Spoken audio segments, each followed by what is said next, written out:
The shy new receptionist helped a deaf visitor using sign language, without knowing the Millionaire CEO was watching, and the proposal he made left her speechless. Before we begin, let us know in the comments, where are you watching from? And at the end, don't forget to rate this story from 0 to 10. Enjoy the story. If there was a prize for worst first day on the job ever, Melody Hart was about to win it, without question. The very moment she tried to walk through the revolving doors of Stanford Enterprise, her purse got stuck on one arm, a hot cup of coffee was balanced on the other, and the heel of her flat shoe snagged on the carpet. She didn't walk in. She flew in, literally shot across the lobby, sending papers, coffee, and every ounce of dignity flying in a 2-meter radius. Great. Starting with style, she muttered as she gathered papers from the floor, trying to ignore the stares from security guards, and the mocking grin of the senior receptionist, who watched the scene like she was enjoying a comedy show. Melody finally sat down at the nearby desk, where the chair made suspicious creaking noises, and her access badge didn't work properly. She took a deep breath, adjusted her glasses, and tried to look professional, even though she still looked like a comedy character who stumbled into the wrong set. That's when the silence in the lobby was broken in an unusual way. A well-dressed man with neatly combed hair and impeccable clothes walked up to the front desk. There was something different about him. Instead of speaking, he began moving his hands in smooth, precise gestures. The receptionist beside her, the same one who laughed at the revolving door incident, raised an eyebrow, scoffed, and said loudly, "Sir, I don't understand what you're doing. This is a front desk, not a street mime act." The man stopped. His expressive eyes hesitated. An awkward silence filled the air. Melody was watching everything. Her heart began to race. She recognized those gestures. Her grandmother on her mother's side had been deaf, and learning sign language had been their most fun and loving way of talking. It had been years since she practiced, but her fingers remembered. Before the man could walk away, Melody stood up. She walked toward him, nervous but determined, and then she signed, "Hello, sir. Can I help you?" The man's face changed like someone had turned on a light inside him. A smile formed on his lips. His eyes shined with gratitude. He responded quickly, and Melody translated aloud for the receptionist, who was now turning red with embarrassment. "He has a meeting with the partnerships department. He's a bit early and wanted to confirm the contact's name. I can check for him, if that's okay." The woman nodded silently. As Melody looked it up, the whole lobby was watching, including Blake Stanford. The Millionaire CEO was watching everything from the gallery near the executive elevators. Blake Stanford, a legend in the tech world. Not known for smiling or for spontaneous social interaction, but in that moment, when no one was looking, his lips curved just slightly. For the first time in months, he smiled. As Melody returned to her desk, still a little flushed, she had no idea she had just lived a moment that would change the course of her life. On the executive floor, back in his minimalist office, Blake leaned back in his chair and turned toward the giant window overlooking Manhattan. "Will," he said calmly, still looking out at the city below, "I want a full report on the new receptionist. Name, education, background, everything." The assistant hesitated. "Everything, sir?" Blake laced his fingers together. "Everything, including where she learned sign language." The second day at Stanford Enterprise began with Melody making a promise to herself. No tripping, no flying through revolving doors, no becoming the company's circus act in the lobby. "Today I'll be the model employee," she whispered, adjusting the cheap blazer she had bought just to look more professional. "I'll be invisible, competent, and most importantly, stay on my feet." The promise lasted exactly 3 hours and 42 minutes. It all started when the coffee machine at reception decided to go on strike. The senior receptionist, whom Melody had now learned was named Sandra, grunted in frustration. "This piece of junk broke again. I'll have to go all the way up to the 10th floor to get decent coffee." Melody, in a desperate attempt to be helpful and maybe win a smile from the always grumpy coworker, volunteered. "I can go. I'm pretty familiar with elevators." "Well, not exactly, but learning is part of the job, right?" Sandra looked at her like she had offered to do ballet on the roof. "You? On the executive floor? Sweetheart, that world up there, people cost more than my car." Good thing my car only cost $50 at the junkyard, Melody laughed. I won't be embarrassing myself in front of anyone important.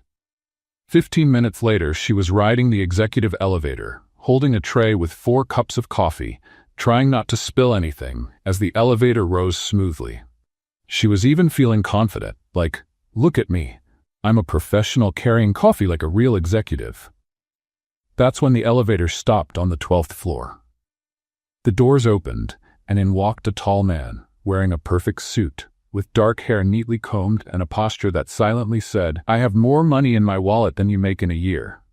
He didn't even glance at her. He just pressed the lobby button and checked his phone. Melody tried to lean against the wall to make space, but forgot she was holding the tray.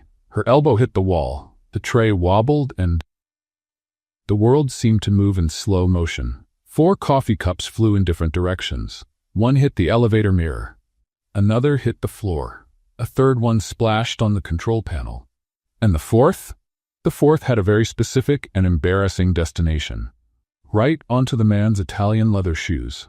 Oh my goodness, I'm so sorry. Melody dropped to the floor, trying to wipe his shoes with paper napkins. I'll pay for the cleaning, or buy you new ones, or, wow, those shoes probably cost more than my entire apartment rent. Instead of the explosion of anger she expected, she heard something completely unexpected. Laughter. A real, warm laugh that echoed in the small elevator. Melody looked up, still on her knees, and met the amused gaze of the man. There was something familiar in his eyes, but she couldn't quite place it. It's okay, he said, his voice gentle, surprisingly gentle for someone with such an intimidating look. They're just shoes. Shoes that cost more than 3 months of my salary, she replied, still trying to salvage what was left of her dignity. Seriously, I've been working here for 2 days and I've already turned into a walking disaster machine. He looked genuinely curious. And how have those 2 days been so far? Well, Melody finally stood up, wiping her hands on her blazer. On the first day, I flew through the revolving door like a drunk bird. Today, I turned an elevator into a post-it coffee shop. Tomorrow, I'll probably set something on fire by accident. His laughter grew louder. I'm the new receptionist, also the new comedy act downstairs, Melody Hart, expert in disasters and awkward situations. She extended her hand, which was still a little sticky from coffee. He shook her hand without hesitation. Blake. Nice to meet you, Blake. And sorry about your shoes. They were really nice. Were? Well, now they've got a more caffeinated personality. The elevator reached the lobby and the doors opened. Blake stepped out first, but turned to her. It was a pleasure meeting you, Melody. I'm sure we'll see each other again. She stood still in the elevator for a moment, watching him walk off into the executive hallway. There was something about him that intrigued her. Most people would have been furious about coffee on expensive shoes, but he laughed. Really laughed. Weird, she muttered, pressing the lobby button again. Back at the front desk, Sandra greeted her with a mix of curiosity and panic. Where's the coffee? And why do you look like you got in a fight with an espresso machine? Long story, Melody sighed, trying to wipe the stains from her blazer. Let's just say I met someone interesting in the elevator. Interesting how? Like he's going to sue me, interesting, or he's going to fire me, interesting. More like, laughed at his own coffee-soaked shoes, interesting. Sandra raised an eyebrow.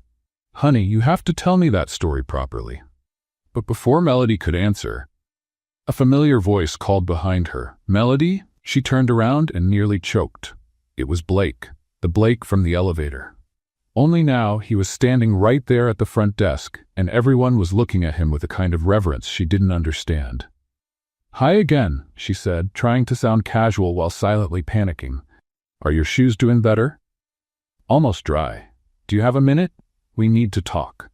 Sandra turned pale. The security guard straightened up. Even the plants seemed to stand at attention. Sure. Melody replied, still not understanding why everyone was acting like the world was about to end. Talk about what? Blake looked around, noticing the audience that had formed. I'd rather talk in private. Can you come with me? It wasn't until she saw Sandra waving her hands in full panic mode, the universal sign for you're in serious trouble, that Melody began to suspect. Maybe Blake wasn't just another well-dressed employee. Are you okay? She asked, following him toward the elevators. I am, he replied, pressing the executive elevator button. Actually, I'm better than I expected to be. The doors opened, and they stepped in. Melody noticed that this time, he pressed the button for the top floor, a floor she didn't even know existed. Blake, she said slowly, what department do you work in again? He turned to her with that mysterious smile she was beginning to recognize. Let's just say I work in the Department of Important Decisions. And as the elevator rose, Melody had a clear feeling that her life was about to take a completely unexpected turn. The office on the top floor of Stanford Enterprise was the size of Melody's entire apartment. Huge windows offered a panoramic view of Manhattan, and the minimalist decor practically shouted, "Someone very important and very wealthy works here." Blake walked over to a mahogany desk and sat down, motioning to a chair for her. "Please, have a seat." Melody sat, but couldn't help commenting, "Wow, this office is bigger than my hometown. You must be like the boss of all the bosses, huh?" "Something like that," he answered with a quiet smile. "Great, so I spilled coffee on the shoes of the guy who can fire me with the snap of his fingers." She put a hand to her forehead. "My mom always said I had a gift for getting into trouble, but this is Olympic level." Blake laughed again, a sound Melody was starting to enjoy hearing. "Relax, you're not in trouble. Actually, I want to make you an offer." "An offer?" Her eyes widened. "Like a job offer, or like take this money and disappear kind of offer?" "Definitely the first one." "Oh, thank goodness. For a second there I thought I was walking into one of those TV pranks. You know, hidden cameras, everyone laughing at the receptionist who can't even walk through a door properly." Blake leaned forward, his face becoming more serious. "Melody, I saw what you did yesterday, with the deaf visitor." "Oh," she blushed. "That? It was just natural. My grandma taught me when I was little." "Exactly. Natural." He repeated the word with meaning. "No awkwardness, no making it a big deal. You just had a conversation." "Well, that's what sign language is. It's a way to talk. Most people don't see it that way. They see it as complicated, different, difficult." Melody frowned. "Clearly, those people never met my Grandma Rose. She was deaf and had the strongest personality in the whole family. If she wanted something, she got it, sign language or not." Blake smiled with genuine admiration. "That's exactly the kind of attitude I need for a special project." "Special project? That sounds like code for Mission Impossible. I want to implement a full accessibility program in the company. Not just ramps and elevators, but real communication. Sign language, staff training, inclusive culture." Melody stared at him for a long moment. "Are you serious?" "Completely. And you want me to help?" "I want you to lead it." She almost fell out of her chair. "Me? Lead it? Did you see me yesterday? I'm a walking disaster. Yesterday I flew through a revolving door. Today I turned an elevator into a coffee war zone. Tomorrow I'll probably set something on fire. And still, you stopped to help someone who needed it. Any decent person would." "Melody," Blake said gently, "you'd be surprised how many people wouldn't." She studied him for a moment. There was something in his eyes, a sincerity that caught her off guard. "Why is this so important to you?" For a moment, Blake hesitated. Then he sighed. "My younger sister Emma was born deaf. We grew up in a family that saw it as a problem to hide. She spent years feeling invisible, ignored. By the time I left home and was finally able to help her, it was almost too late."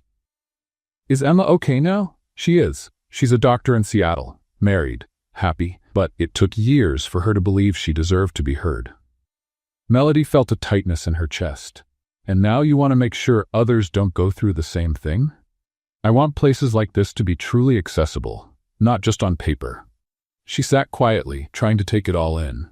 "So, you want me, the girl who can't carry coffee without causing a catastrophe, to lead an important corporate project and also teach you sign language?"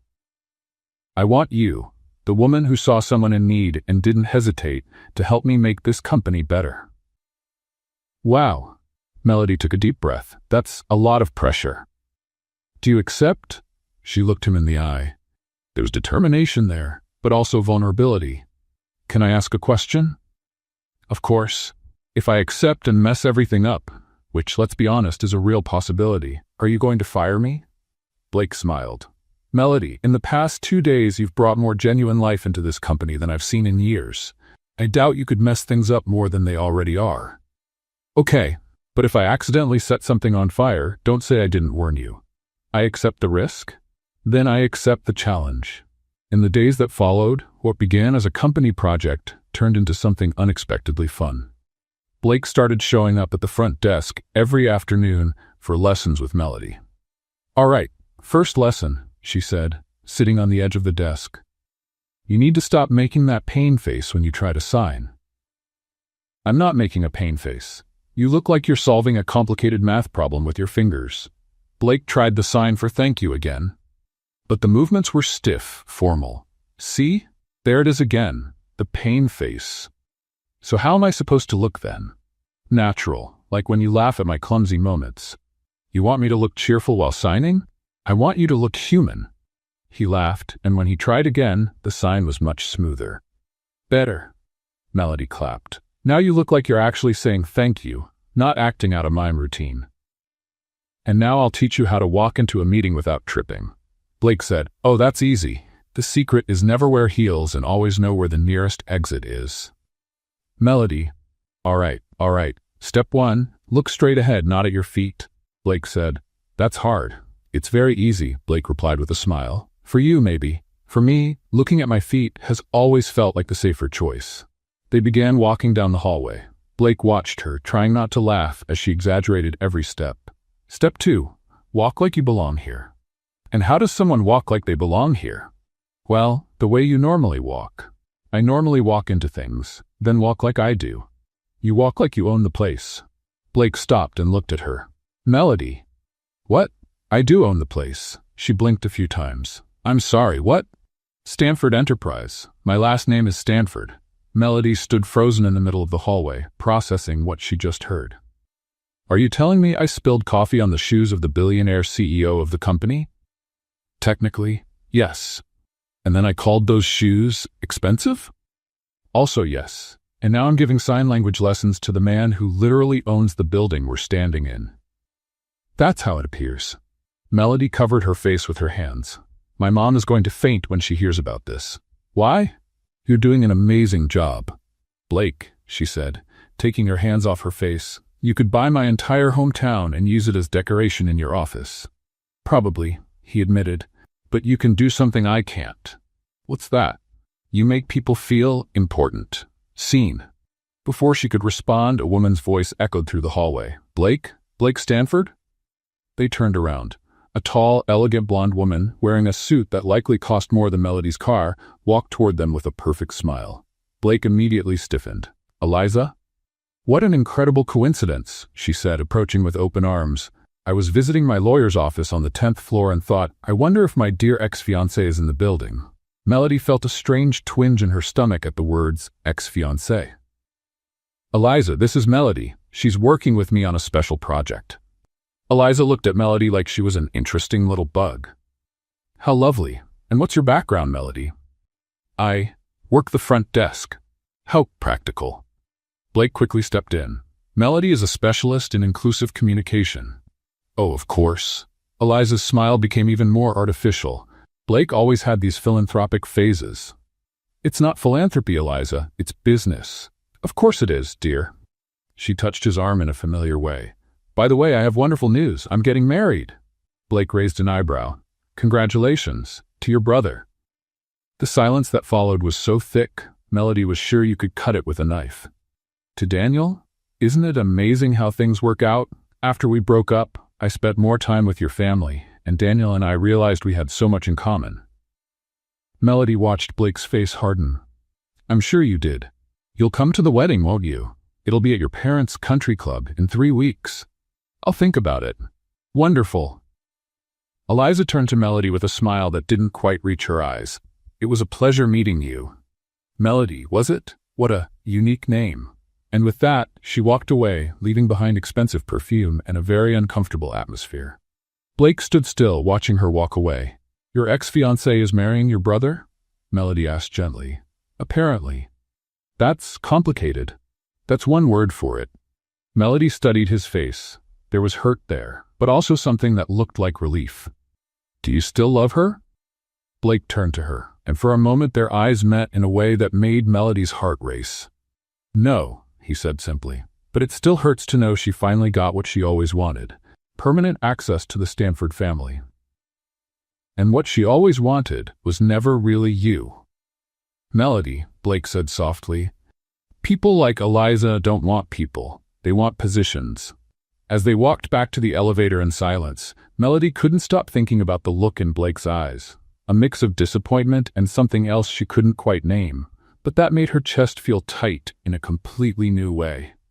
2 days after the run-in with Eliza, Blake showed up at the front desk with a look Melody was already learning to recognize, that mix of determination and nervousness he tried to cover up with formality.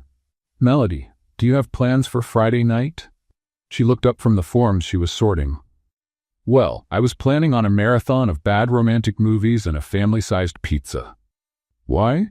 "The company has its annual event, a networking party with clients and investors." "Sounds fancy. I'm guessing there will be expensive hors d'oeuvres and French champagne." "Actually, yes." Blake hesitated. "Would you like to go with me?" Melody blinked several times. "You're asking me to a fancy corporate party?" "I am." "Blake," she said slowly, "do you remember who you're inviting? The girl who turns elevators into disaster zones?" "I remember perfectly." "And you still want to take me to an event full of important people?" "Especially because of that." She looked at him for a long moment. "Do you have some kind of death wish?" Blake laughed. "I just believe you'll bring something genuine to the evening." Genuine is a classy word for walking potential catastrophe. "Melody." All right. But if I cause an international incident, don't say I didn't warn you." On Friday night, Melody stood in front of the bathroom mirror in her tiny apartment, staring at the navy blue dress she had rented specifically for the occasion. "Okay, Melody," she murmured to her reflection. "You can do this. It's just a party. Normal people go to parties all the time without causing disasters." She slipped on the high heels she borrowed from her neighbor, and immediately felt like she was walking on stilts.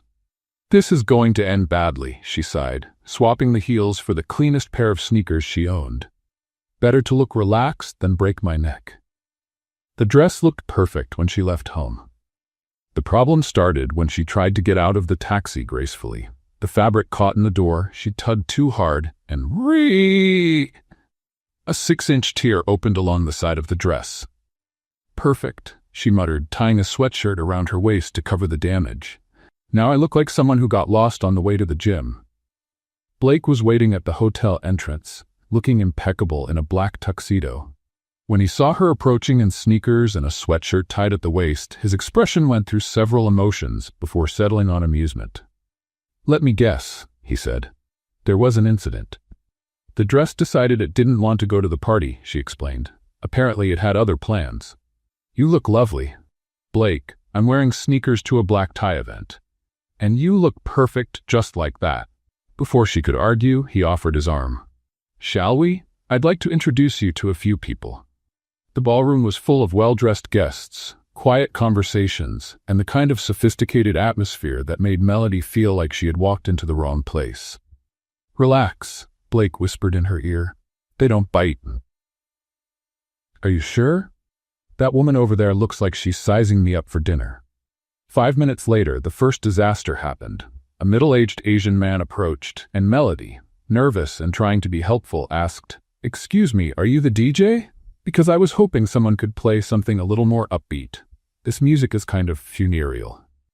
Blake nearly choked on his champagne. "Melody," he said once he could speak again, "this is Hiroshi Tanaka, our main Japanese investor." Melody's face turned the same shade as the wine she was serving. Oh no, Mr. Tanaka, I'm so sorry. I thought the tux and you were near the sound equipment." To everyone's surprise, Hiroshi began to laugh. "The music really is a little too somber," he said in perfect English. "Maybe you should give the real DJ a few suggestions." The second disaster happened 10 minutes later, when Melody decided to try the fancy hors d'oeuvres. "What is this thing?" she asked, holding something that looked like a tiny stuffed croissant. "Shrimp canapé with mango sauce," Blake explained. "Oh, I love shrimp." She took a big bite and immediately started coughing, and coughing, and coughing some more. "Water," she managed to say between coughs. "Please." Blake rushed to get water, but not before half the ballroom turned to see Melody having what looked like an allergic reaction to the canapé. Breathe, she told herself. Remember how to breathe. The third and most spectacular disaster happened just as she stopped coughing and quickly turned to thank Blake for the water. The sudden movement made her bump into an elegant woman passing by with a glass of champagne. The golden liquid flew in a perfect arc and landed directly on the woman's cream-colored silk dress. Melody froze in horror when she realized who the victim was. Blake's mother. "Oh no," she whispered. "Mrs. Stanford, I'm so sorry. I'll pay for the dry cleaning, or buy you a new dress, or—" Margaret Stanford looked at her soaked dress, then at Melody, then at her son, who had arrived with napkins. For a moment, there was total silence. Then, to everyone's surprise, Margaret started laughing. "You know what?" she said. "This dress has been bothering me all night. Too tight. Now I have the perfect excuse to go home and put on something comfortable." Blake looked at his mother like she'd grown a second head. "Mom, are you sure you're all right?" "I'm perfectly fine, dear, and your friend has remarkable aim." Melody was still in shock when Margaret leaned in and whispered, "Between you and me, sweetheart, this party was duller than a documentary about taxes. You brought a little life to the evening." As Margaret walked off toward the exit, laughing and greeting people along the way, Blake turned to Melody. "You just managed to do something I thought was impossible." "What? Ruin your mom's dress?" "You made her laugh. Really laugh. I haven't seen her do that in years." Melody looked at him. "You're not mad?" "Mad?" Blake smiled. "Melody, you turned the most boring corporate party of the year into the most fun this hotel has ever seen. I spilled champagne on your mother, and she loved every second of it." He took a step closer, and Melody felt her heart speed up. "You're amazing," he said softly. "Absolutely, genuinely amazing." Across the ballroom, Eliza watched the scene with narrowed eyes. She had arrived as Daniel's date, but her attention was entirely focused on the interaction between Blake and the clumsy receptionist. When she saw Blake lean in to whisper something in Melody's ear, and saw the smile that lit up Melody's face, Eliza felt a sharp pang of something she couldn't quite name. "Interesting," she murmured to herself, watching how Blake's eyes sparkled when he looked at Melody. Daniel appeared beside her with 2 glasses of champagne. "What are you thinking about so seriously?" "About how fascinating it is when people show their true colors," she replied, never taking her eyes off Blake and Melody. "You're talking about my brother?" "Among others."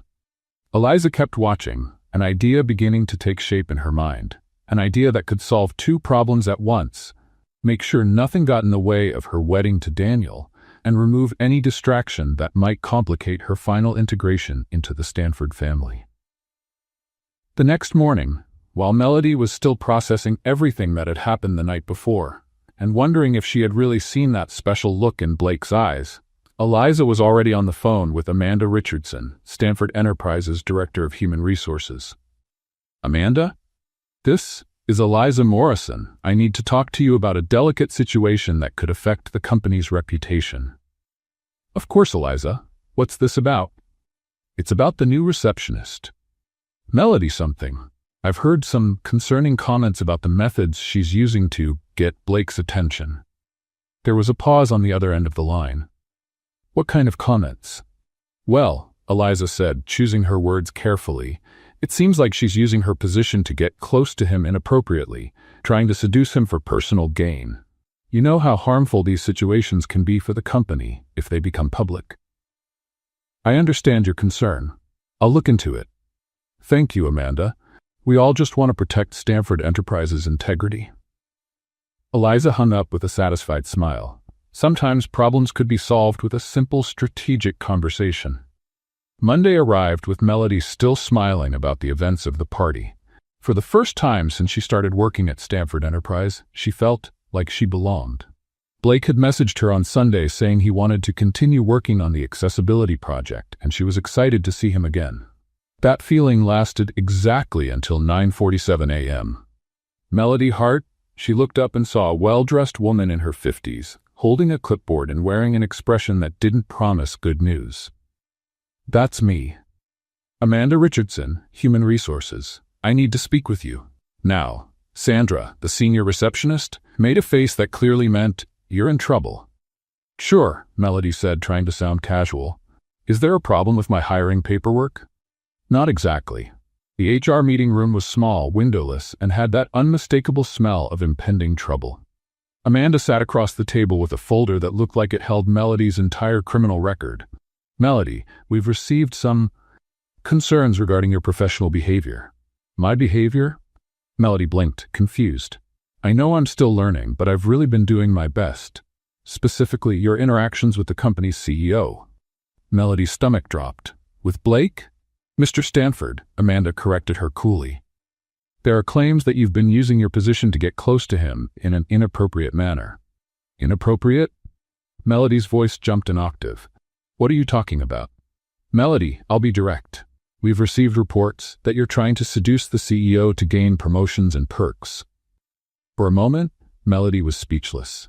Then she started laughing, not because it was funny, but because it was so absurd. Seduce? Me? Have you seen me? I'm the person who flew through the revolving door on her first day. My only seduction skill is creating awkward accidents. This isn't a joke, Melody. You're right, it's not. Her laughter stopped cold. It's ridiculous. Who said this? I can't reveal the source, but it's someone reliable with legitimate concerns about the company's integrity. Melody felt a wave of suspicion. Amanda, Blake, Mr. Stanford, asked me to help with an accessibility project. It's about work, sign language, nothing more. And the frequent visits to the front desk, the private meetings, the party on Friday? Visits to discuss the project. And the party. Melody blushed. He invited me as a colleague. Melody, I saw you two at the party. The voice came from the doorway. Eliza stood there with a smile that didn't reach her eyes. Eliza, Amanda said, thank you for coming. Melody felt the room spin around her. You? You made this accusation? I simply shared my observations, Eliza replied smoothly. And frankly, I wasn't the only one who noticed. Noticed what? The way you look at him, how you act around him. It's quite obvious, dear. I work with him. And how convenient, isn't it? A regular receptionist suddenly working directly with the billionaire CEO? The shame burned in Melody's chest like acid. Are you suggesting that I'm not suggesting anything. I'm just concerned about the company's reputation and about Blake. Melody, Amanda interrupted. Given the delicate nature of this situation, I think it's best to transfer you to another department, away from any direct contact with executive leadership. You're punishing me for doing my job? We're protecting everyone involved. That's when the door burst open. Blake entered the room like a storm of irritation and confusion. What's going on here? Blake, Eliza said, pretending to be surprised. I didn't know you were. Why is Melody being questioned by HR? Amanda straightened in her chair. Mr. Stanford, there were some concerns about. What concerns? Melody stood up suddenly. Blake, you don't have to. Yes, I do. He turned to Amanda. Melody is working on a project that I personally approved and oversee.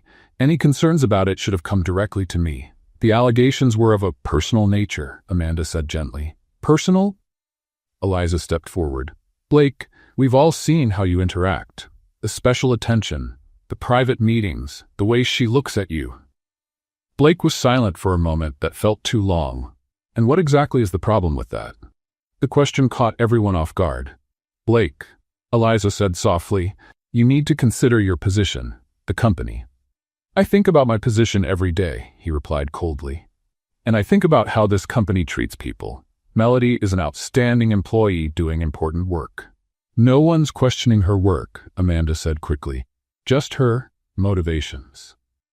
Melody couldn't take it anymore. The humiliation, the suggestion that she was some kind of opportunist, and Blake having to defend her like she was a child. Enough, she said quietly. Everyone turned toward her. Enough, she said again louder. You want to know the truth? The truth is I'm a clumsy receptionist who spilled coffee on the CEO's shoes.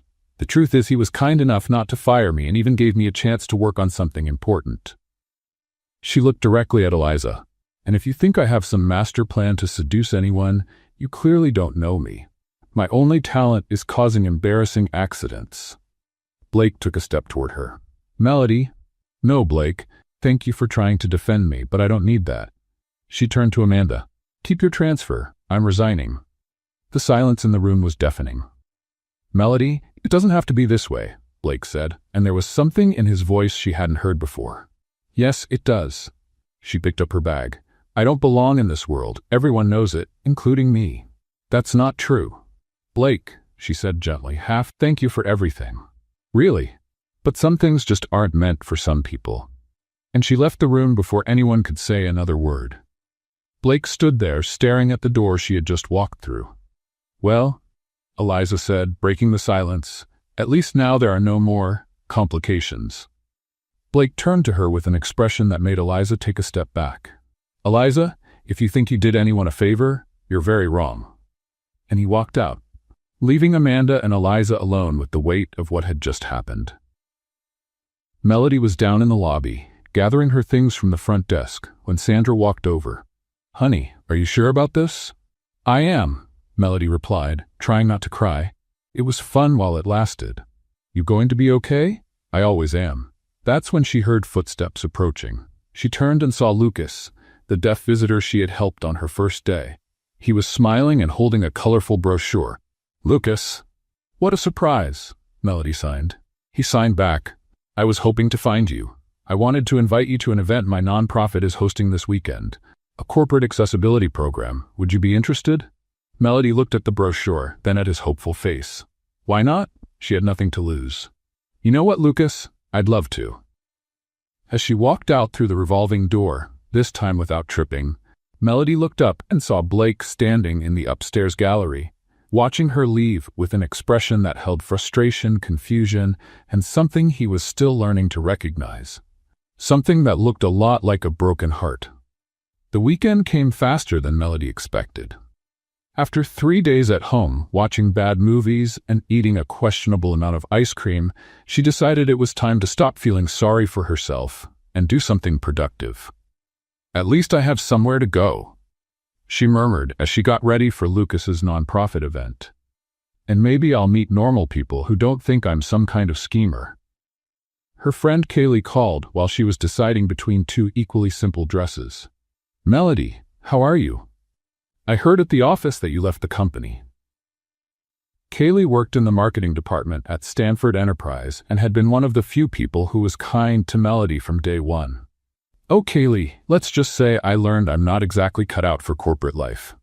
That's nonsense. You know everyone liked you, right? Even Sandra at the front desk said she misses you. Sandra said that? Well, she said the temp they brought in is less fun than a funeral. From Sandra, that's basically a love letter. Melody laughed for the first time in days. Thanks, Kay. I needed that. So what are you going to do now? For now, I'm going to an accessibility event. After that, well, I'll figure it out. You're going to be okay, Mel. I know it. The nonprofit event was being held at a community center in Brooklyn. Melody arrived wearing a simple yellow dress and her most comfortable sneakers. She had officially given up trying to look sophisticated. Lucas greeted her with a beaming smile. Melody, I'm so glad you came. Thanks for the invite. This place is amazing. They signed as they spoke. The center was full of people of all ages, some deaf, some hearing, perhaps all communicating in a beautiful mix of speech and sign. There were workshops, presentations, and in the center of the main hall, a dance floor. Come on, Lucas signed. I want to introduce you to some people. The next 2 hours were the best Melody had had in weeks. She met teachers, artists, business owners, all working on inclusion projects. For the first time in a long time, she felt useful, valued. You should consider working with us, said Maria, the nonprofit coordinator. We have several corporate projects that could really use someone with your sensitivity. I'd love to learn more. That's when the music started. Lucas appeared beside her with a playful smile. Dance? Oh, I don't know. I'm kind of a walking disaster. Exactly, that's why it'll be fun. And it was. Lucas was an excellent dancer, guiding her with patience and humor. Melody found herself laughing, spinning, completely forgetting about the troubles of the past few days. You're enjoying yourself, Lucas signed during a break. I am. It's been a while since I felt like this. Like what? Light. Like I can just be myself without starting an international incident. You can always be yourself, he replied. The problem is with people who don't know how to value authenticity. Melody was about to respond when something caught her attention at the entrance of the room. Blake Stanford was standing there, in jeans and a casual shirt, looking completely out of place and completely focused on her. Her heart froze for a second, then sped up. "Excuse me," she said to Lucas, but when she turned back, Blake was gone. "Everything okay?" Lucas asked. "I thought I saw someone I knew." Outside the community center, Blake leaned against the car, trying to process what he had just seen. Melody laughing, dancing, looking genuinely happy, with another man. A strange, uncomfortable feeling settled in his chest. It wasn't anger, exactly. It was something more complicated, more confusing. Will, his assistant, stepped up beside him. "Sir, did you find what you were looking for?" Blake had asked Will to find out where Melody was. He hadn't been able to stop thinking about her since she left the company. "I found it," he said simply. "And now?" Blake looked through the window of the community center. Melody was speaking animatedly with a group of people, her hands moving expressively. She looked radiant. "Now nothing," he finally said. "She's doing well. That's what matters." But as they got into the car, he couldn't help but glance back one more time, and that feeling in his chest only grew stronger. 3 days later, Melody was behind the counter at Beans and Dreams, a cozy coffee shop in the Upper East Side, trying to master the art of latte art.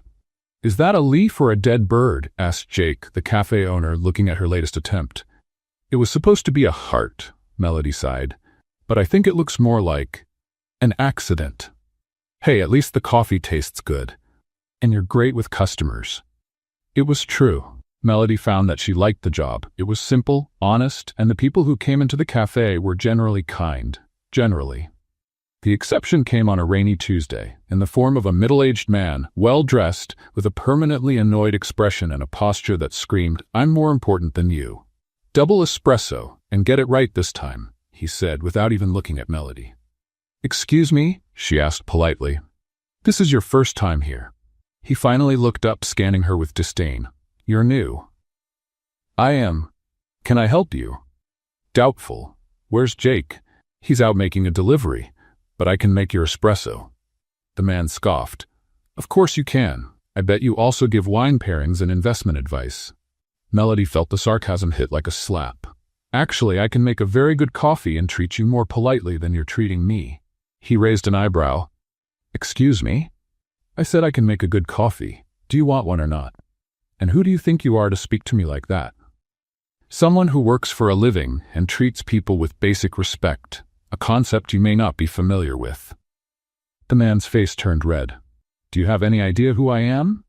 "Someone who clearly needs coffee and better manners, from what I can tell. I'm Robert Stanford. My son owns one of the largest tech companies in the country."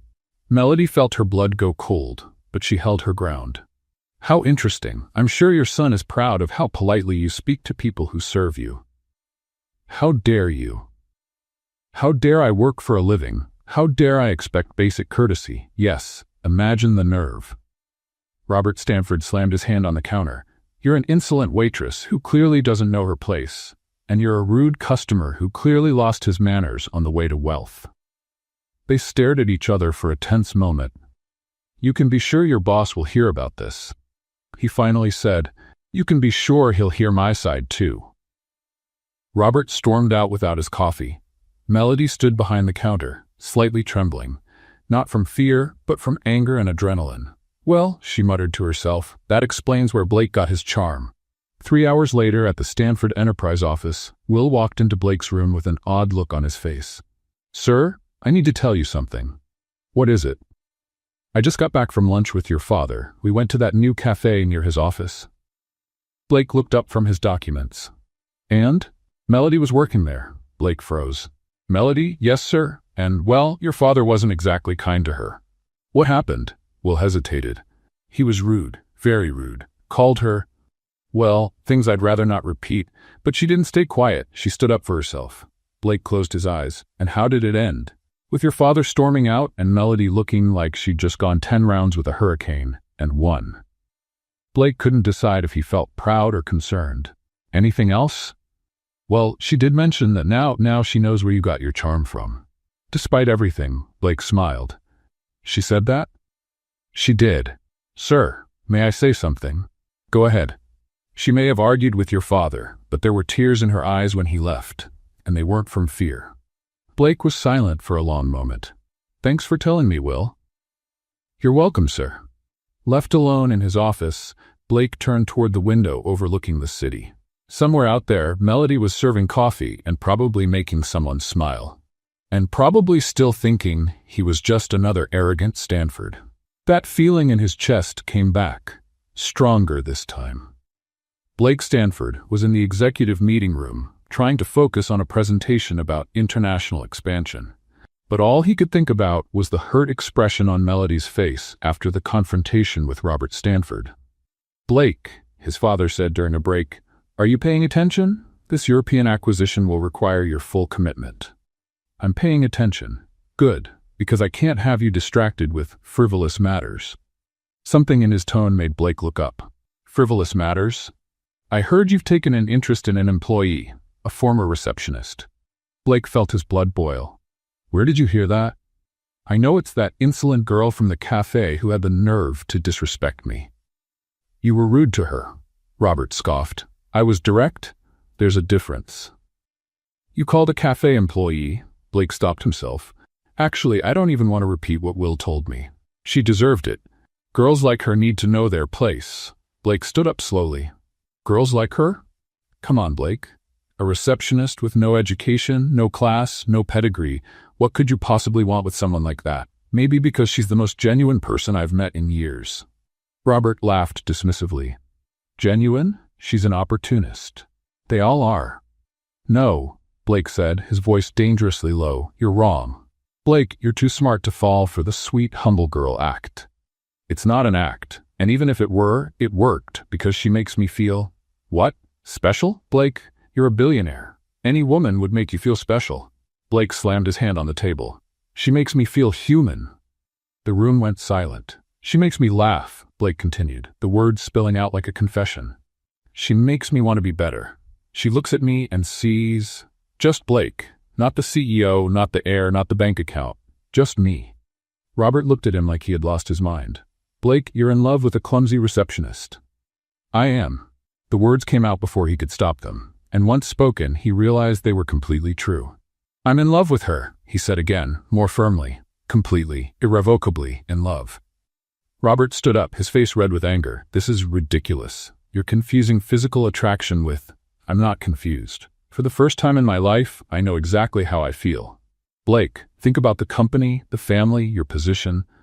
I need to think about my happiness." "Your happiness?" Robert laughed bitterly.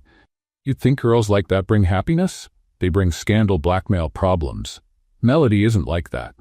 "Melody?" The name came out of his mouth with such contempt that Blake stepped forward, his tone darkening. "Be careful." "Or what? You'll choose a coffee shop waitress over your own family?" "If I have to." Robert stared at him for a long moment, then grabbed his jacket. "This conversation isn't over, Blake." "It is for me." "Not at all. I won't stand by and watch you ruin everything we've built for some girl with no class." Blake followed him to the elevator. "Dad, if you do anything to hurt Melody—" The elevator doors opened. Robert stepped inside but turned before they closed. "You're my son, Blake. But if you keep up with this ridiculous obsession, maybe it's time to reconsider the company's succession." The elevator doors closed, leaving Blake alone in the hallway, trembling with anger. Out in the parking lot of Stanford Enterprise, the argument continued. Blake had followed his father, determined to set things straight once and for all. "Dad, you need to understand." "What I need to understand," Robert interrupted, "is how my brilliant son fell for a little girl with no background who serves coffee." "Stop calling her that." "What? A little girl? That's what she is. A disposable employee you've put on a ridiculous pedestal." "She's not disposable. She's incredible." "Blake, look around you. Look at where we are. This company, this empire, it demands a wife who matches the position, not a receptionist who trips over her own feet. If you speak about her like that one more time, what are you going to do? Turn your back on your father? For a girl you've known less than a month? For the woman I love." Blake's voice echoed through the parking lot. Robert stayed silent for a moment, then shook his head with disdain. "You don't know what love is, Blake. You know what newness feels like, and newness fades. Not this time. It will, and when it does, you'll thank me for trying to protect you." Robert got in his car and drove away, leaving Blake alone in the parking lot, watching the taillights disappear. What he didn't know was that, behind a concrete column, Melody had witnessed the whole argument. She had come back to the building to retrieve a special pen she'd forgotten at the front desk, a gift from her grandmother Rose that she used for signing important documents. Sandra had called to say the pen was still there, and Melody didn't feel ready to start a new chapter without it. But when she reached the parking lot, she heard raised voices, and she instantly recognized Blake's voice. Hidden behind the column, she heard every word. His confession, his anger, his passionate defense, and the cruel words from his father. Girl with no background. Disposable employee. The words hurt more than she expected, not because they were completely false, but because there was some truth in them. She really did come from a different world. She really didn't have the pedigree of the social elite. But hearing Blake defend her so strongly, hearing him admit that he loved her, Melody's heart broke into small, conflicted pieces. He loved her. But that love was costing him his relationship with his family. She walked away quietly, without picking up the pen, without letting Blake know she had been there. She wandered through the streets of Manhattan with tears in her eyes, not from sadness, but from an emotional confusion she didn't know how to process. The next day, Lucas showed up at the coffee shop with a bright smile and an official envelope. "I've got news," he signed, handing her the papers. Melody read quickly. It was a formal offer from the nonprofit, a 6-month project in Seattle, implementing accessibility programs at tech companies. "This is an amazing opportunity," she said aloud, translating in sign language too. "And you're perfect for it," Lucas replied. "Maria was really impressed by you at the event. She wants you to lead the entire project." Melody looked at the documents. It was everything she had dreamed of. Meaningful work, independence, the chance to make a difference. And it was on the other side of the country, far from Blake Stanford and all the complications he brought. "When do I need to give them an answer? They want someone in 2 weeks. You'd start next month." Melody closed her eyes. Seattle. A new beginning. Far from parking lot arguments and broken hearts. "I accept," she said, signing the papers before she could change her mind. "Are you sure?" Lucas asked, noticing the hesitation in her eyes. "I am." She lied. "It's time to move on." And as she handed back the signed documents, Melody tried to ignore the voice in her head, insisting she was making a huge mistake. Blake Stanford had handled billion-dollar acquisitions, negotiated with presidents, and led meetings with hundreds of executives. But he had never been as nervous as he was that Thursday, waiting for Melody to arrive at the Stanford Enterprise rooftop. "Sir," Will said for the 10th time, "are you sure you don't want me to stay close by? Just in case something goes wrong?" "Nothing's going to go wrong," Blake replied, adjusting his tie for the 5th time. "It's just dinner. What could go wrong?" Will looked around. The rooftop was decorated with soft lights, a table for 2 with a panorama of the city, candles, flowers, all of it 50 stories high, on a windy night. "Nothing at all, sir. Absolutely nothing." Blake had spent the entire week trying to figure out where Melody was living. It wasn't hard. She was still in the same tiny apartment in Queens. The hard part was convincing her to come. The elevator dinged, and Melody stepped out wearing a simple light blue dress and an expression of pure suspicion. "Blake, what is this?" "Dinner," he said, trying to sound casual. "On the rooftop of your company, 50 stories up, with a view of the whole city." "You don't like it?" Melody looked around, wide-eyed. "Don't like it? Blake, it's too beautiful. It looks like a movie set." "Good, because you deserve a movie set." She blushed. "You didn't have to do this, especially after everything." "That's exactly why I had to." Blake pulled out her chair, and everything seemed to be going perfectly, until a strong gust of wind swept across the rooftop. All the candles went out at once, napkins flew like white birds, and the flower vase tilted dangerously. "Oh boy," Melody said, trying to hold her hair down as it flew in every direction. "I think the city's trying to tell us something." "It's telling me I should have checked the weather forecast," Blake sighed, rushing to save the candles. That's when the waiter arrived, carrying a tray of gourmet appetizers and a clearly uncomfortable expression. "Mr. Stanford," he said with a stuffy voice, "I'm afraid I might be developing an allergic reaction to something up here." "Achoo." The sneeze was so strong it shook his whole body, nearly tipping the tray. "Are you okay?" Melody asked, concerned. "Yes, it's just achoo, the flowers, I think. Achoo!" Blake looked at the elaborate arrangement of lilies he had specially ordered. "You're allergic to lilies?" "Apparently. Chew, you learn something new every day." Melody was trying not to laugh. "You know what? We can have dinner without flowers." "No," Blake said with determination. "It's going to be perfect." He ran to remove the arrangement, tripped over a gust of wind, and managed to knock over half the decorations in the process. "Blake," Melody said gently, "relax, it's okay." "It's not okay. It was supposed to be romantic and special and— chew." The waiter was still sneezing when a pigeon suddenly decided to land right on Melody's shoulder. She froze, looking at the bird with a mix of surprise and amusement. "Hi there," she said to the pigeon. "Were you invited to dinner too?" The pigeon tilted its head as if considering the question. Blake stopped in the middle of the chaos and looked at the scene. Melody with a pigeon on her shoulder, talking to it like it was just another guest, while the wind kept swirling everything around them and the waiter kept sneezing nonstop. And he started to laugh. A deep, genuine laugh that grew until he had to lean on the table to catch his breath. "What's so funny?" Melody asked, still frozen because of the pigeon. "All of this," he said between laughs. "I wanted it to be perfect, and it's turning into the most ridiculous disaster in the history of romantic dinners." "And what's wrong with that?" Blake stopped laughing and looked at her. "You're not frustrated?" "Why would I be? Because of the wind? The allergic waiter? My new friend here?" She gently petted the pigeon, who seemed to enjoy it. "Blake, this is way more fun than any perfect dinner would have been." The pigeon finally flew away, and Melody got up, walking over to where Blake stood. "You know what I learned working at the coffee shop?" "What?" "That the best moments are the imperfect ones. The customers I remember most are the ones who spilled coffee on themselves, or tripped at the door, or spilled coffee on the shoes of a billionaire CEO. Blake smiled. "Melody, I need to tell you something." A particularly strong gust of wind chose that exact moment to hit the rooftop. The whole table tilted, plates slid, and Blake had to catch Melody to keep her from losing her balance.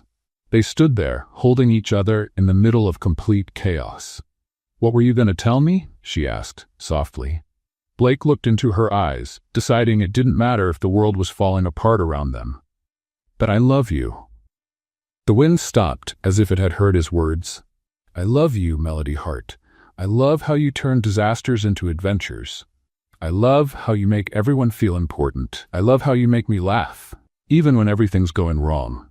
Melody stayed quiet for a long moment. "Blake, I know we come from different worlds. I know my family's complicated. I know we don't seem like the obvious match, but—" She interrupted him with a kiss. It started out gentle, hesitant, as if she were checking if it was real. Then it deepened, and Blake felt like the world had finally fallen into place. When they pulled apart, Melody's eyes were shining. "I love you too," she whispered. "Even though it's a terrible idea." "Why terrible?"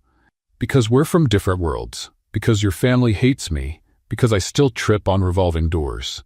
And that's exactly why it works." They spent the night on the rooftop, talking, laughing, sharing the dessert that had survived the chaos. Blake talked about the pressure of being the heir, how he felt trapped by expectations. Melody spoke about growing up without money but with plenty of love, about Grandma Rose who taught her that language doesn't need words. When the sun started to rise over Manhattan, they were lying on the couch in Blake's office, her nestled in his arms. "Melody," Blake murmured into her hair. "Huh?" "Thank you." "For what?" "For helping me remember who I really am." She snuggled closer. "And who are you, really?" "Someone who can be happy, even when everything's going wrong."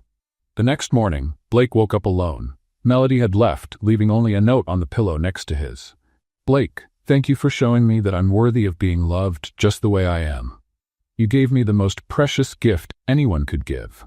The certainty that I deserve something good. And that's exactly why I have to go. You have an empire to lead and a family to reconcile. I have a future to build. Maybe, if we're lucky, our paths will cross again when we're truly ready to be who we are. With all my love, Melody. P.S. Tell the pigeon he was a wonderful dinner guest." Blake read the note 3 times, his heart breaking a little more with each read. She was gone, and for the first time in his life, Blake Stanford had no idea how to fix it. Blake Stanford spent the first 3 days after Melody's disappearance doing something he'd never done before, searching for someone like an amateur private investigator. First, he went to her apartment in Queens. The landlady, a short and suspicious Italian woman, looked him up and down before informing him that sweet girl moved out without leaving an address. Then he went back to the Beans and Dreams cafe. Jake, the owner, just shook his head.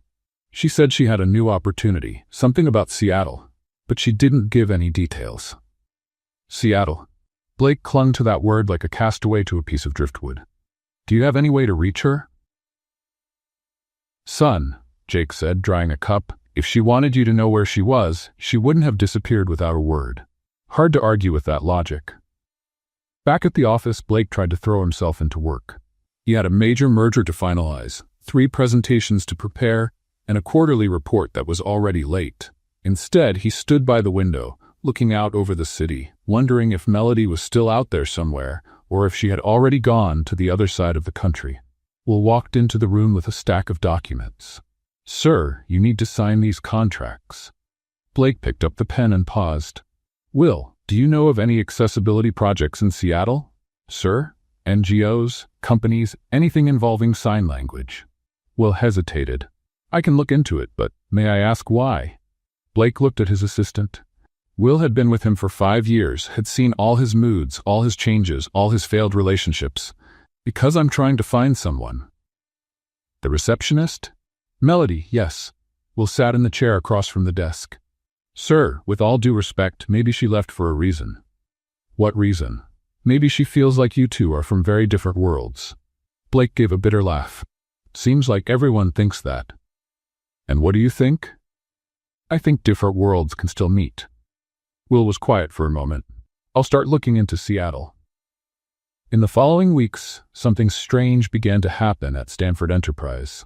Blake Stanford, known for his cold professionalism and laser-sharp focus, started acting different. During a meeting about budget cuts, when the CFO suggested letting go of the night cleaning staff, Blake asked, "Do these people have families?" "Well, yes, sir, but then let's find another way to reduce costs." The next week, he stopped in the hallway to ask a junior employee if she was adjusting well to her new role. 2 weeks later, he implemented a mentorship program for new hires. Sandra, at the front desk, mentioned to her friends in HR, "I don't know what's happened to the CEO, but he's been more human lately. Yesterday he asked if I was okay when he saw me sneezing."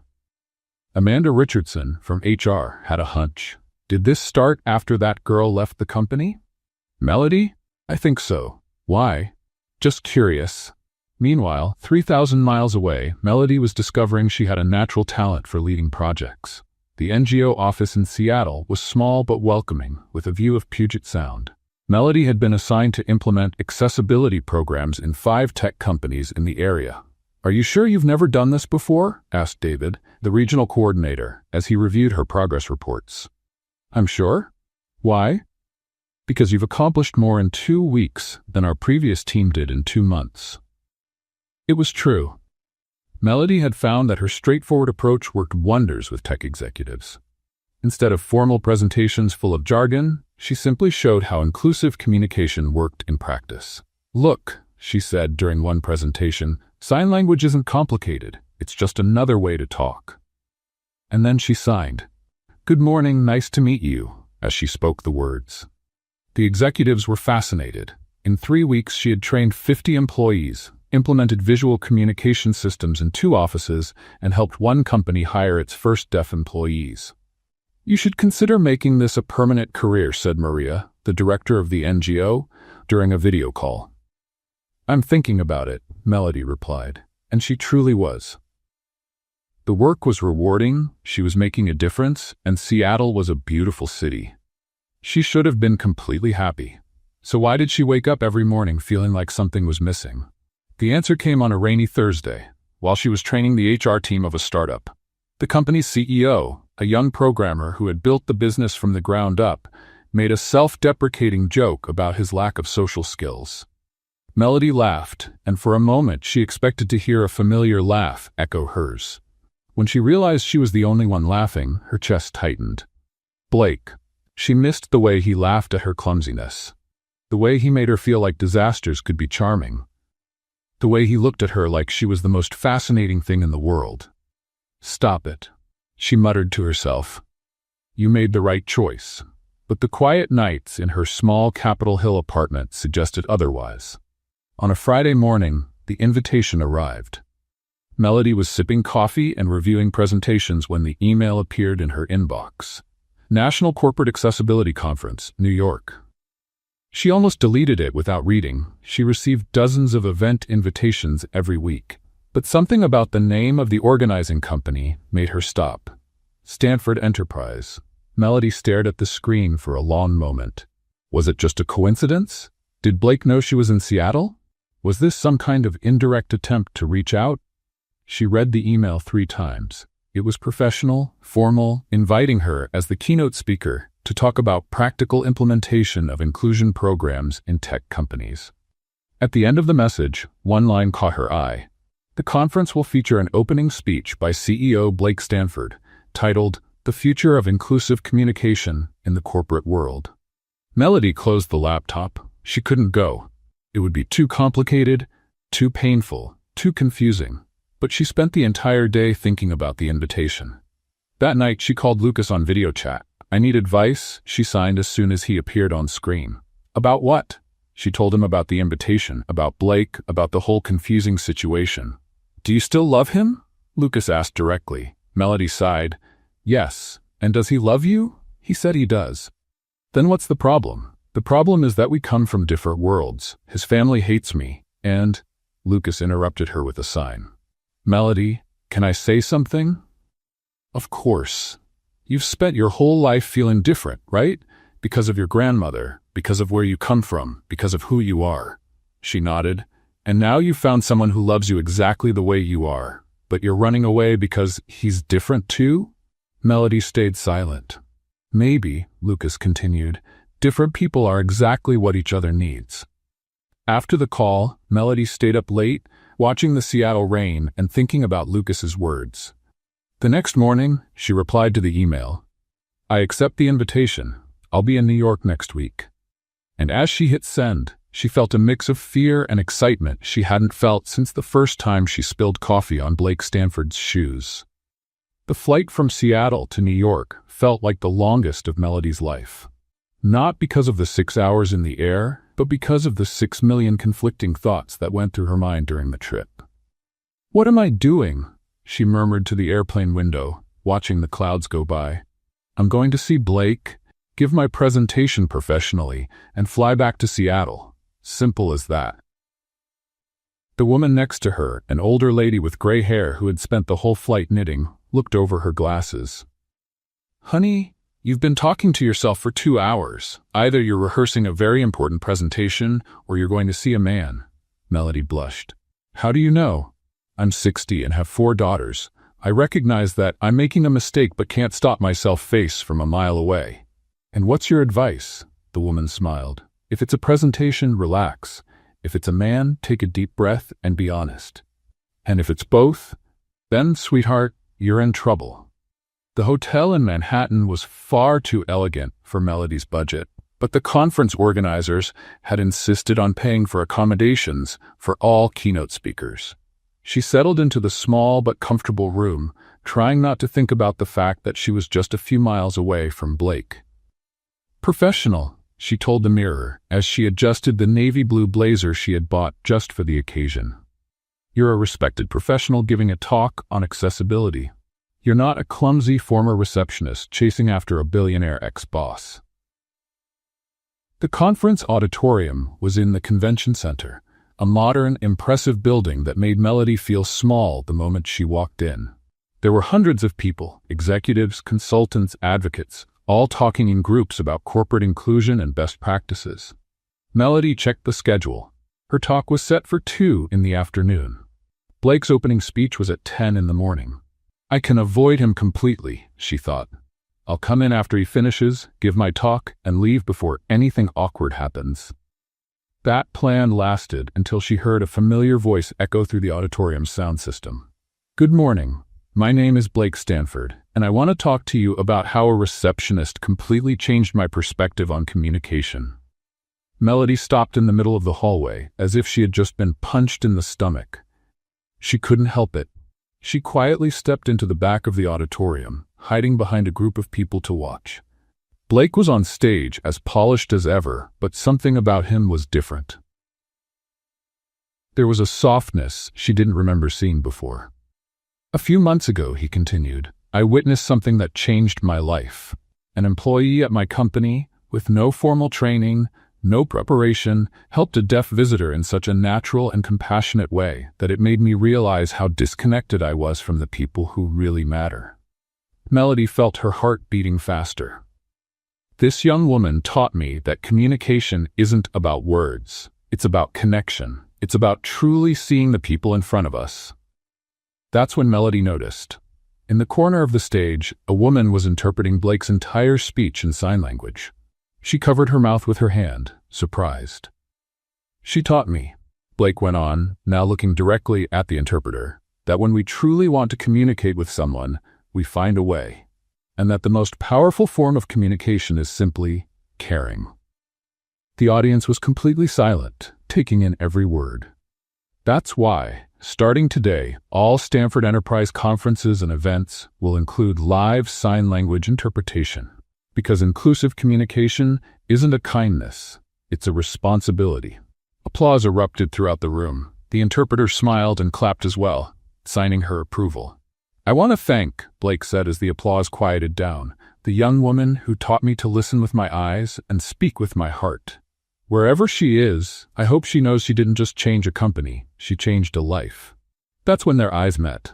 Blake had spotted Melody at the back of the auditorium, and the look on his face changed completely. Surprise, joy, nervousness, all mixed in a way she could read even from across the room. Melody felt tears sting her eyes, not from sadness but from something much more complicated. Pride, maybe, or recognition, or the realization that her actions had truly made a difference. Blake finished the speech, but his eyes stayed locked on hers during the entire Q&A session. When it ended, Melody tried to slip out through the side exit, but he was faster. He caught up with her in the hallway, still wearing the lapel mic clipped to his shirt. "Melody?" "Blake."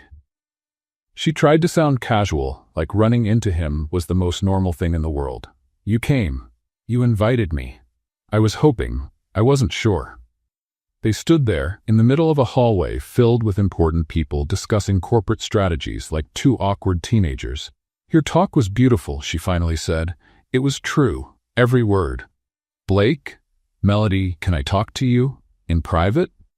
She looked around. People were starting to notice them, especially after the speech that basically described her as his inspiration. "I don't know if that's a good idea. Please, 5 minutes." They found an empty conference room. Blake closed the door and turned to face her. "How's Seattle?" "It's great. The work is rewarding. The city is beautiful. The people are kind. You seem happy." "I am." She paused. "I'm trying to be." Blake took a step toward her. "Melody, I missed you." "Blake, don't. I missed your disaster stories. I missed the way you make everyone feel special. I missed laughing with you." "Stop. I missed the way you reminded me the world can be good." Melody closed her eyes. "Blake, you can't do this." "What? Tell the truth?" "Ask me to stay." He went silent. "That's what you're doing, isn't it?" she continued. "This whole speech, this whole conference, it was to make me come back." "Partly, yes." "And you think that's fair?" Blake looked confused. "Fair? I have a life in Seattle. I have a job I love, important projects, people who count on me. I know. I have a mission, Blake. I'm making a difference in real people's lives." "I know that too." Melody turned toward the window. "Then you know why I can't give all that up for a man." "Even if it's a man you love?" The question hung in the air between them. "Even if it is," she finally said. "Especially if it is." "I don't understand." Melody turned back to him. "Blake, I love you, more than makes sense, more than is practical, more than I should. But I can't build my life around someone else, no matter how much I love them. I'm not asking you to build your life around me." "You're not?" "I'm asking us to build something together." Melody shook her head. "Your world and mine, they're just too different." They were different. But maybe they can meet somewhere in the middle. For a moment she wavered. The look on his face was so hopeful, so vulnerable. "Melody," he said gently, "I'm not asking you to give up who you are. I'm asking us to be who we are, together." She was quiet for a long time. "I have to go," she said at last. "My talk is in an hour." Blake nodded, the disappointment clear in his eyes.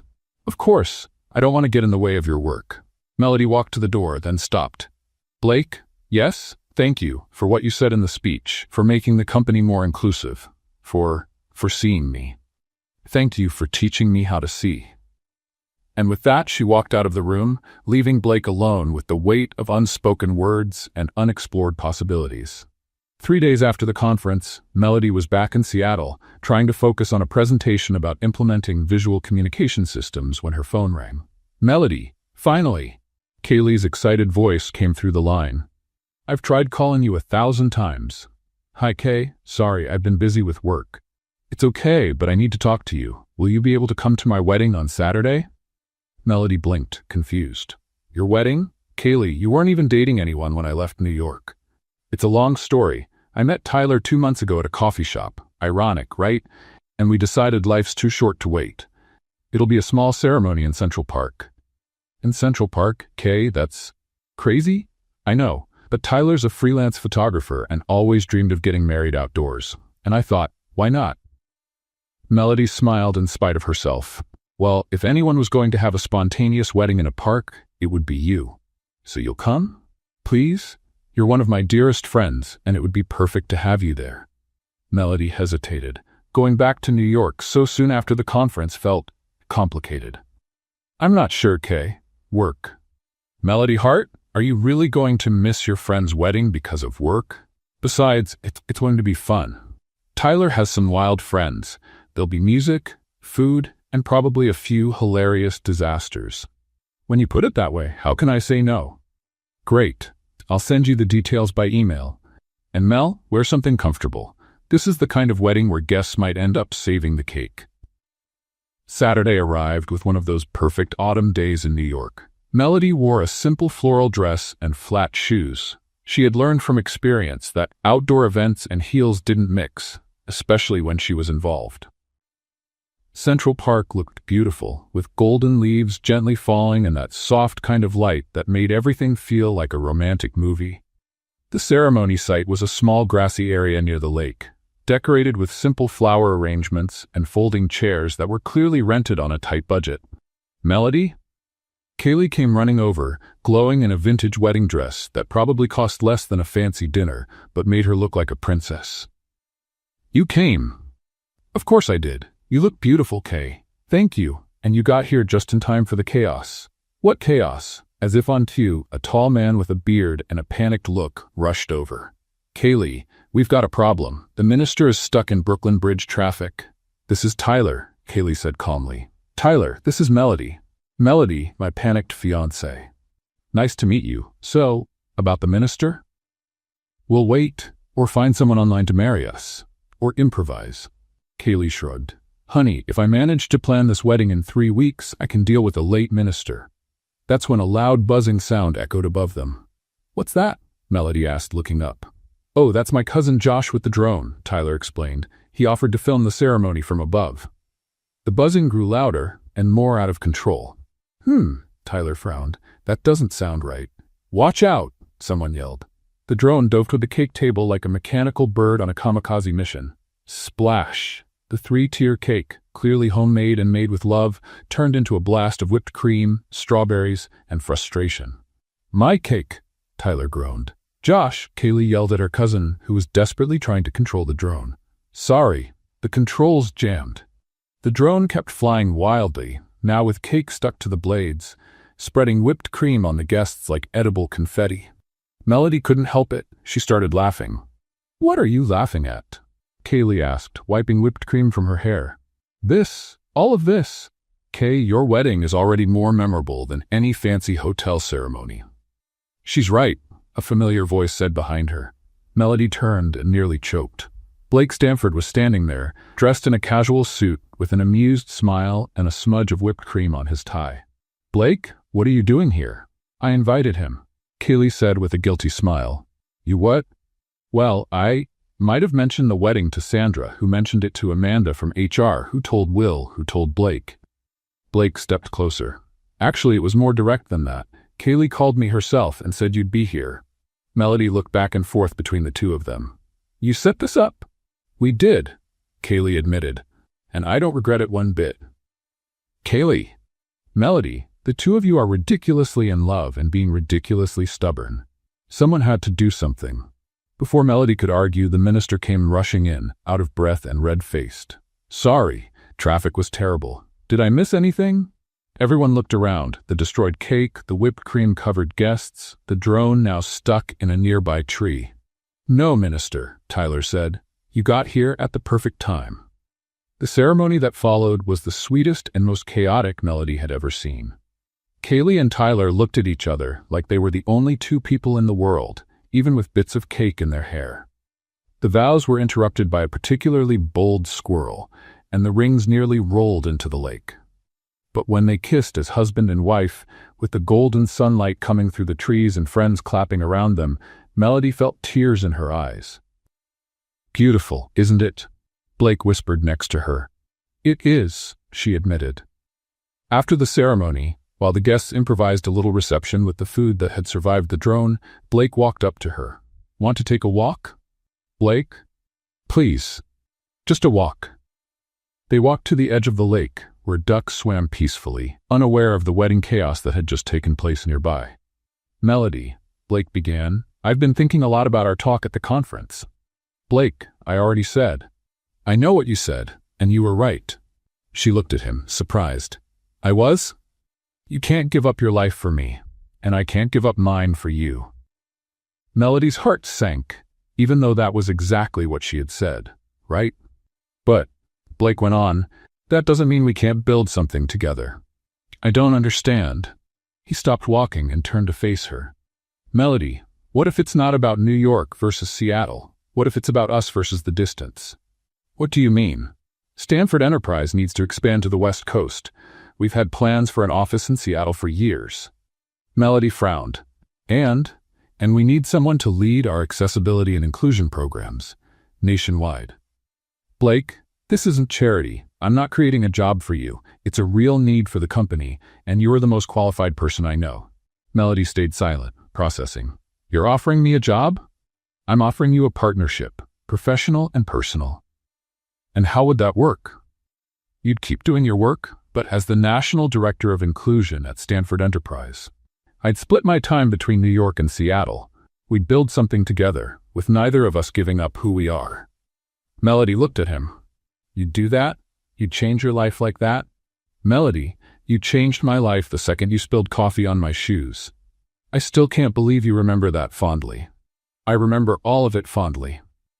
Blake stepped closer. Melody Hart, you make me want to be the best version of myself. You taught me that real power isn't about controlling people, it's about lifting them up. You showed me that love isn't about ownership, it's about partnership. He got down on one knee. What? She whispered. Melody, he said, pulling a small box from his pocket.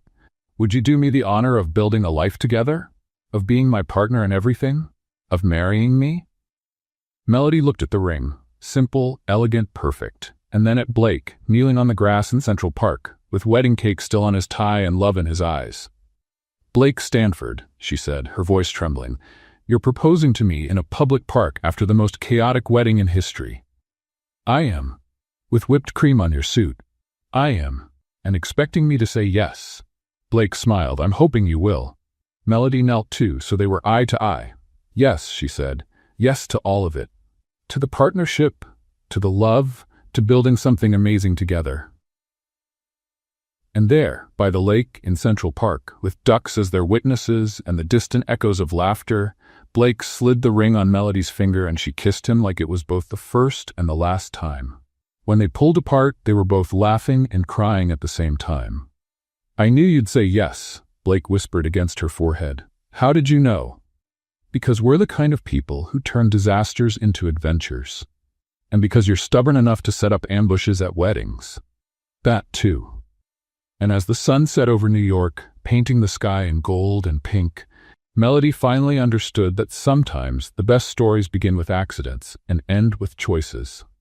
1 year later, on a sunny September morning, Melody Hart Stanford stood in front of the hotel room mirror, adjusting her veil for the 10th time and trying not to think of all the ways she could trip walking down the aisle.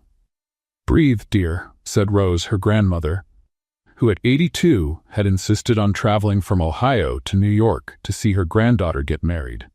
"You're more nervous now than when you were a child learning to sign."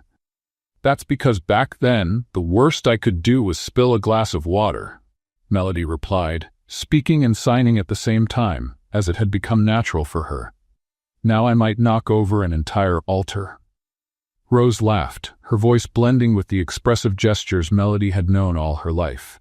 "Melody Rose Hart," she said, using her full name like she did when she wanted to make a point. "You spent the last year leading an institute that changed hundreds of lives. You helped companies in 12 states become truly inclusive, and you managed to teach a stubborn billionaire to sign fluently. He still makes that concentration face when he tries to sign supercalifragilisticexpialidocious," Melody smiled, "because you insisted on teaching him impossible words." It was a patience test, and he passed. A knock at the door interrupted them. Kaylee appeared, glowing in her role as maid of honor, holding a bouquet. "Showtime, bride." The garden at the Stanford Country Club had been transformed into a magical space.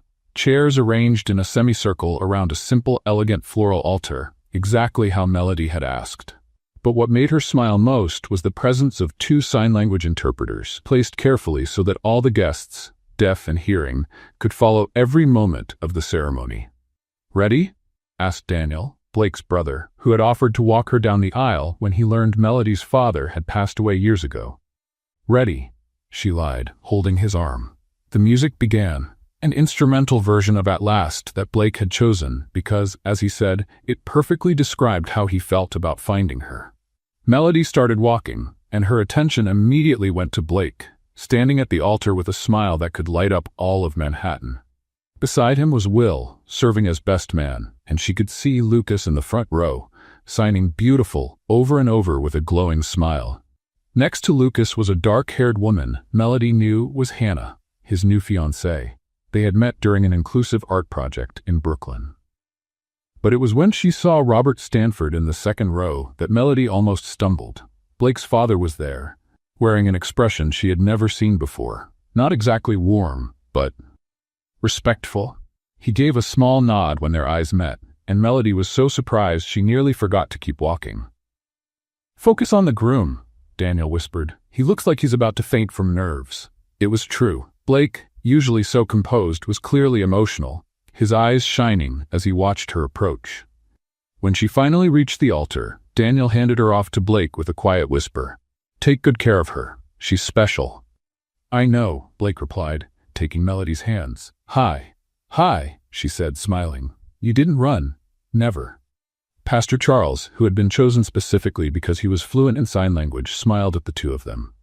"Dear friends," he began, speaking and signing at the same time, "we are here today to celebrate not only the union of Blake and Melody, but also the beauty of communication in all its forms." Melody could barely focus on the formal words of the ceremony, her attention fixed on Blake's eyes and the surreal feeling that this was really happening. Then it came time for the vows, and that's when the emotion truly took over. Blake went first, clearing his throat nervously. "Melody," he began, speaking and signing with a fluency that made her smile with pride. "You taught me that real communication isn't about perfect words.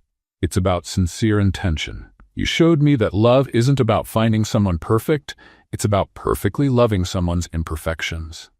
He paused to breathe, clearly trying not to get too emotional. "I promise to stand beside you through all our future disasters, and we both know there will be many. I promise to laugh at your clumsy moments and let you laugh at mine. I promise to build a world with you where every form of communication is valued, where every kind of love is celebrated." Melody was openly crying when it was her turn. "Blake Stanford," she said, signing to Lucas and Grandma Rose as she spoke, "you accepted me just as I was from the moment I spilled coffee on your expensive shoes." Laughter rippled through the audience. "You gave me not only love, but purpose. Not just a future, but the confidence that I deserve that future. I promise to keep spilling coffee on you, metaphorically, for as long as you can stand it. I promise to make you laugh every day, even when we're old and can't remember where we put our keys. She paused, looking directly into his eyes. And I promise that no matter where life takes us, I will always find a way to communicate with you. With words, with signs, with looks, or simply with love. When they exchanged rings, Melody noticed that Blake had something engraved inside his, signed in sign language, the word always. By the power vested in me, Pastor Charles said, I now pronounce you husband and wife. Blake, you may kiss the bride. The kiss was gentle, tender, and followed by enthusiastic applause, both spoken and visual, with many guests clapping in sign language. At the reception that followed, there were moments Melody knew she would never forget. Robert Stanford came up to her during dinner. Melody, he said formally, I owe you an apology. Mr. Stanford. Please, let me finish. I judged you unfairly. I based my opinion on foolish assumptions about social class and background. But watching my son over this past year, seeing how he has grown under your influence, I realize I was completely wrong. Melody was speechless. Blake is happier, more grounded, more himself since he met you, and the company has never been more respected or successful. You didn't just win my son's heart, you helped transform our family business. Thank you, Mr. Stanford. That means a lot. Robert, he corrected gently, and I hope we can start fresh. Later, to everyone's surprise, Eliza showed up at the reception. Melody saw her approaching and braced herself for some kind of confrontation, but Eliza looked genuinely remorseful. Melody, can I speak with you for a minute? They stepped away from the crowd. I want to apologize, Eliza said, for everything, for the gossip, the cruelty, for trying to ruin your reputation. Eliza, no, let me finish. I was jealous, not of Blake specifically, but of what you two had, the authenticity, the real connection. My marriage to Daniel is going well, but it took me a while to realize I was trying to destroy something genuine because of my own insecurity. Melody stayed silent for a moment. I appreciate the apology, and I wish you and Daniel happiness. Thank you, and congratulations. You two are perfect together. The most emotional moment of the evening came when Lucas approached the couple during the dance. Can I share some news? He signed, with Hannah smiling beside him. Of course, Melody replied. Hannah said yes. Lucas showed his engagement ring, and Melody let out a scream so loud that half the reception turned to see what was going on. When? She signed quickly. This morning. I wanted to tell you in person. Blake came over and, to Lucas's surprise, signed perfectly. Congratulations. She's perfect for you. Lucas beamed and signed back. I learned from the best how to find the right person. Later that night, when the party was winding down, Melody found herself back in the Stanford Enterprise office. Now her office, too, as director of the Inclusive Communication Institute. I can't believe we're here, she said to Blake as they walked through the empty halls. At the company? Married, happy, with jobs we love and people who support us. Blake stopped and pulled her close. Do you remember when you said people like you didn't belong in places like this? I do. You were wrong. This place was never truly complete until you got here. On Monday, Melody was in her office when Sandra at reception called. Melody, we have a situation downstairs. What kind of situation? The new receptionist, Lisa. Well, you need to come see for yourself. Melody went down and found a young Latina woman with curly hair standing in the middle of the lobby, surrounded by scattered papers and looking completely panicked. What happened? Melody asked gently. I tripped over my own purse and dropped all the important files, the girl said, nearly in tears. It's my first day and I've already messed everything up. Melody smiled, remembering another first day not too long ago. What's your name? Lisa. Lisa Martinez. Lisa, can I give you some advice? The girl nodded. Accidents happen. What matters is how we respond to them. Melody knelt down and started helping Lisa gather the papers. You know, she said as they worked, on my first day here I flew through the revolving door and landed right in the middle of the lobby. Literally. Lisa stopped picking up papers and looked at her. Really? Really? And do you know what I learned? What? That sometimes our worst moments lead to the best ones. Sometimes stumbling is just the first step in an incredible journey. Lisa gave a shy smile. And now you're the director? And now I'm married to the CEO who laughed at my disasters instead of firing me for them. When they finished organizing the papers, Melody stood up. Lisa, can I share the best piece of advice I ever received? Sure. Melody smiled, thinking of Grandma Rose, of Blake, and everyone who had helped her get there. Speak from the heart. Be genuine. Be kind. Be yourself. Because no matter how different we may be, no matter what language we speak or how we communicate, when we speak from the heart, someone will always understand. Lisa nodded, breathing a little easier. Thank you, Mrs. Stanford. You're welcome. And Lisa? Yes? Welcome to the family. As she walked back to the elevator, Melody thought about how strange and wonderful life could be. A year ago, she was the clumsy girl tripping through doors. Now she was the woman helping others find their own path. And as the elevator doors closed, the very same elevator where she had spilled coffee on the shoes of the man who was now her husband, Melody smiled at her reflection and whispered, Thank you, Grandma Rose. You were right. When we speak from the heart, someone always understands. The doors opened on her floor, and she stepped out into another day of building bridges through communication. What did you think of Melody and Blake's story? Leave your thoughts in the comments. Rate this story from 0 to 10. What score would you give it? Subscribe to the channel and click the bell to stay updated on all our stories. And don't forget to watch more touching stories by clicking right here.